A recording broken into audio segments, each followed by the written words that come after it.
বলছেন, আসসালামু আলাইকুম ওয়ালাইকুম সালামতুল্লাহ, আমাদের কোরবানি দেওয়ার জন্য একটা ছাগল কিনে আনছে, আজকে 10 দিন হলো। কালকে থেকে ছাগলটা অনেক অসুস্থ। এখন প্রশ্ন হলো, সেই ছাগলটা কি বিক্রি করা যাবে? ছাগলটা কি করব, জানি উপকৃত করবেন। প্রশ্ন করেছেন সিঙ্গাপুর থেকে।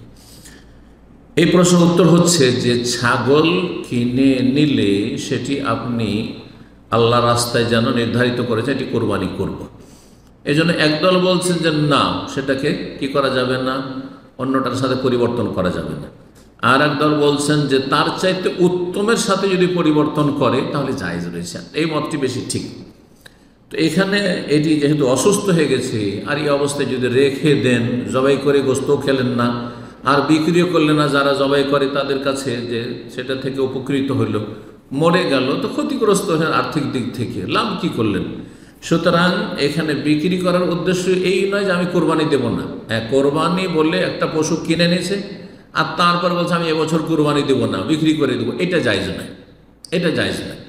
কিন্তু এখানে এটা বিক্রি করার উদ্দেশ্য অথবা এটা জবাই করে খেয়ে নেওয়ার উদ্দেশ্য হচ্ছে যে এটার বদলে আমি আর একটা কোরবানি খরিদ করে দিয়ে দেব এর মতোই অথবা এর চাইতে ভালো। সুতরাং সেটি জায়েজ, এতে কোনো সন্দেহ নাই। আর তাই করুন। আল্লাহ রাব্বুল আলামিন আমাদের সকলের জীবনে বরকত দান করেন, ভালো মানুষদের আল্লাহ হেফাজত করেন, মন্দদেরকে আল্লাহ হেদায়েত করেন, তাদের অনিষ্ট থেকে ভালো মানুষদের রক্ষা করেন, হেফাজত করেন। আল্লাহ রাব্বুল আমাদের ফরজ নফল কবুল করেন এবং জিলহজ মাসের মোবারক দিনগুলিতে আল্লাহ রাব্বুল নেক আমলে তৌফিক দান করেন। গুনাহ থেকে আল্লাহ পুরোপুরি বেঁচে থাকার তৌফিক দান করেন, তওবা করে ফিরে আসার তৌফিক দান করেন। ওয়া সাল্লাল্লাহু সাল্লাম নবিয়িনা মুহাম্মদ ওয়া আলা আলিহি ওয়া সাহবিহি আজমাইন।